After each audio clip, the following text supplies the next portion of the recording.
So I believe former welterweight title contender Ian Machado Garry is in a very interesting position in his career.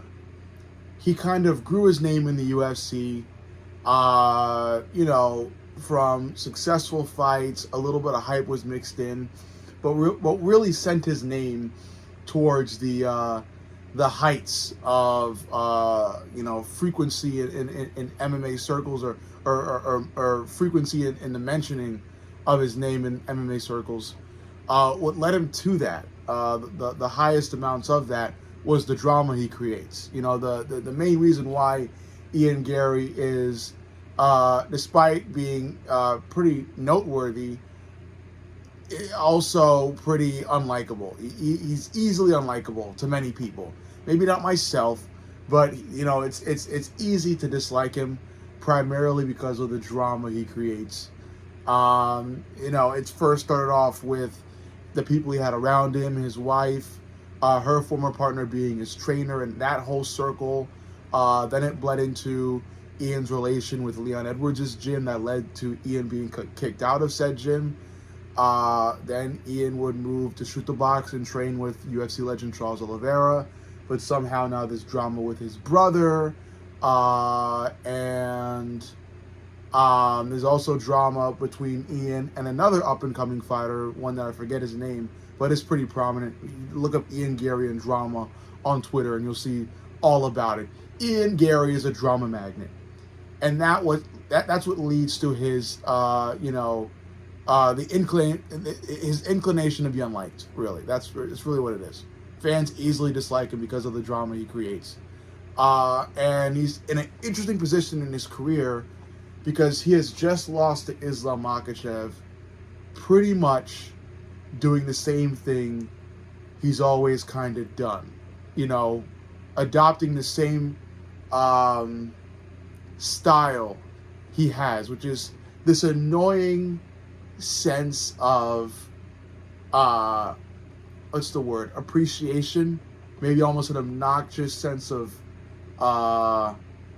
observation, with all, and an example would be all the gratitude and praise he showed Islam Makhachev in pretty much the entire build-up of his fight with Islam.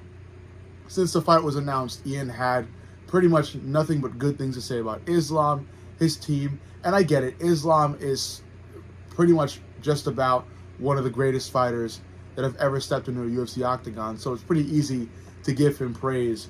But you're going to fight the guy. You're in the build-up to fight him, and you're going to have to find motivation, and the motivation can't only be, he's so great, I want to test myself against somebody so great, once again, he's so great. Yeah, more often than not, you're going to have to find a slight reason to hate. And not, and by hate, I mean not crazy hate or crazy amounts of hate, but hate in a competition sense, where you want the title so bad, you hate the guy that wants it as well. You want that title to yourself. That type of hate. And Ian Garry never really properly got a hold of that in the build-up. And I wanna give you guys something that would have given him that energy and that drive in the build-up. That would have probably given Ian Garry a little more motivation. Probably prepared him even better for the fight as well. It would have been if he trained with Ilya. Not too long ago, Ian Garry teased a flight to Georgia, as well as potential training with Ilia Topuria. And this was pretty much right before or right after his fight with Islam was announced. So it had been assumed that Ian would then fly to Georgia, train with Ilia throughout his entire training camp, throughout the entire build-up to the fight, create some drama there because Ilia and Islam have kind of had tension between them about a potential fight that fell through. And then also you have to factor in the Georgian camp involving Ilia and Merab Dvalishvili having run-ins and a bit of a beef with the Dagestani camp with Khabib and Umar and Islam. So that would have been a perfect segue into a great story that would develop between Ian Garry and Islam. If Ian Garry were to fully adopt the Georgian tribe, He'd have to code switch once again from Brazilian to Georgian this time, but Ian Garry's no stranger to that. That's how he rolls. Now he's Irish after being Brazilian, so he could easily also be Georgian. So it would take Ian to adopt the Georgian camp, train with Ilya, prepare with Ilya for Islam, and then the build-up would have been better. In my opinion, that would have set Ian Garry up for success at a much better percentage than him training with whoever he trained for this time around. I think he stayed with Truth the Box for this one.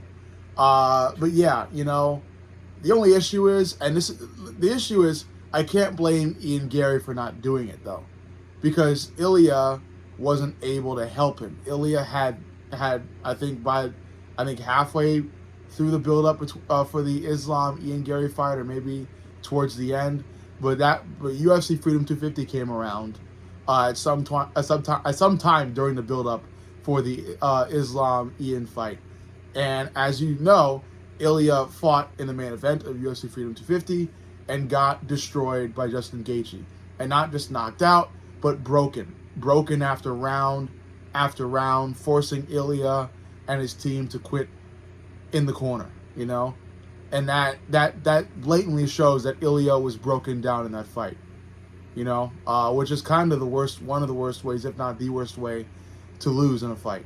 But after that, Ilya's obviously preoccupied with recovery. He doesn't have time to train Ian. If I was Ian or a part of his team, maybe I would then reach out to Alexander Topuria, Ilya Topuria's brother, who then has free time because Ilya's focused on recovery.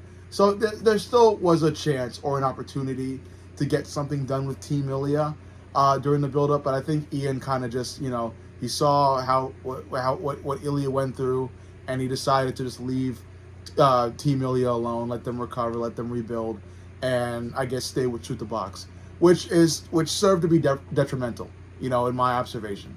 There was also another thing Ian Garry could have done in the build-up for this Islam Makhachev fight that I think would have put him in a better position than he was the night of UFC 330. And that other opportunity, or that other choice, was to reach out to Conor McGregor. Reach out to UFC legend Conor McGregor, reach out to Camp McGregor, and train with them. You are Irish by birth, by culture, by background. So, there's some sort of in there. I think there will obviously be some sort of in. You train with them, and you also build a story, a more pungent story than Team Georgia could have ever created for you, with Team McGregor already having history with Team Khabib. So what I'm saying is, Ian Garry could have joined Team Conor, Team McGregor, and carried on the McGregor-Khabib story with him, and done what he said what he was going to do, which was turn the fight between him and Islam into Khabib versus Conor 2. Now, obviously, Ian versus Islam, which just happened a couple weekends ago, was nowhere near Khabib versus Conor. And Islam kept warning us that it was never going to be that. It was only Ian Garry that promised that. But if Ian Garry fully wanted to make doing that promise, he would join Team Conor McGregor during the build-up for the fight and train with Conor. Train under Conor. Train with Conor's people. Join Camp McGregor and become Conor McGregor's protege. Right now, there's a really weird relationship, seemingly, between Ian Garry and Conor. It's kind of like a will they, won't they, in terms of whether or not Conor McGregor would even want to pick up Ian Garry as his protege, the way Khabib has with Islam, the way John Jones has with Gable Steveson. It kind of seems like Conor is just waiting for his son to get into fighting age, and then he will be his natural biological protege. So, unfortunately for Ian Garry, I guess, from the looks of it, it seems like it was Conor that shut out that opportunity and just, told Ian, hey, you look good. I'm proud you're Irish. You could very well be the next face of Irish MMA, but you're going to have to work on that by yourself. So Ian's left alone once again to return back to Shoot the Box, to train with Charles and the gang, and prepare his best that way, which isn't the best, because Charles Oliveira, God bless him, struggled against Islam, Them's are just the breaks. Ilya never fought Islam, but he's well-rounded. The boxing is tight. It's technical. The wrestling is there. The grappling is there. Ilya is one of the most well-rounded fighters to ever step foot in a UFC octagon. So it makes sense that Camp Ilya could properly train Ian for the upcoming fight with Islam and could have given him a better chance. But those are two different segues that Ian could have went instead of staying with Shoot the Box. I understand the whole Shoot the Box relationship. I know Ian's tight with them. Ian was Brazilian for quite a while before wanting to, return back to Ireland. So I get that tight relationship, and I'm happy he has that. I'm happy Ian Garry has a place to go back to whenever he needs to, But this is what I'm talking about the interesting part of Ian Garry's career, where he's going to have to make a choice. What type of fighter does he want to be? Because I believe those options are still open for Ian.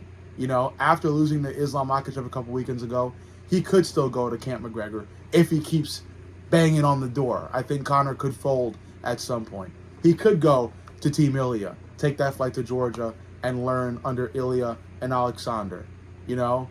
I think those two choices are still out for him. He's just going to have to work a little harder to get back to the opportunity he had with those choices. He could return to Shoot the Box and try the same old Ian Garry style, but something has to be changed. If he returns to Shoot the Box, something's got to be maneuvered. On top of that, Ian Garry also has to change his demeanor. He can't always be buddy-buddy with everybody. He's going to have to start adopting the Conor McGregor mentality. Maybe not 100%, but it's not time to shake everybody's hand. It's time to start vying for yourself. You can't be friends with everybody in the industry. You're going to have to make some enemies. Maybe not everybody, but you're going to have to hold your own against your opponents, is what I'm trying to say. You can't be friends with every one of them. You got to have that competitive spirit. You have to instill that within yourself. You have to build up the drive and the hunger to fight fights well. And it's not going to be done through handshakes and bat pats. It's not going to happen. It has got to be more aggression with Ian Garry. I hope it happens. But, I don't know. I don't know what will happen. I spent most of this video talking about what Ian Garry could have done. That just shows I'm still kind of thinking about what he could do moving forward. Like I said, those two options I discussed, I think are still there for him. He's just got to knock on the door a little harder, And then once he's able to join one of those two camps, he's also gotta adopt the ideology of the camp. He's got to adopt a Conor McGregor mindset if he's in Camp McGregor. He's got to adopt the proud Georgian mindset if he's with Team Ilya. There's got to be another code switch for Ian Garry, and it's got to come with some ferocity. That's what I'm trying to say. It can't come with any more bat pats. Maybe he got all that from Team Charles. Maybe Shoot the Box was the one, instilling all that friendliness in him. And I get it. It's nice. But Charles has a certain way with it that can't easily be replicated. Ian Garry tried to replicate it. Didn't come out well at all. It's time to do something different. Charles Oliveira is his own fighter, So it's time to adopt something else. And I think the two best choices are Team Ilya and Team McGregor. And he can't only just adopt the fighting style, he's got to adopt the mindset. And maybe then we'll see a UFC title strapped around the waist of Ian Machado Garry.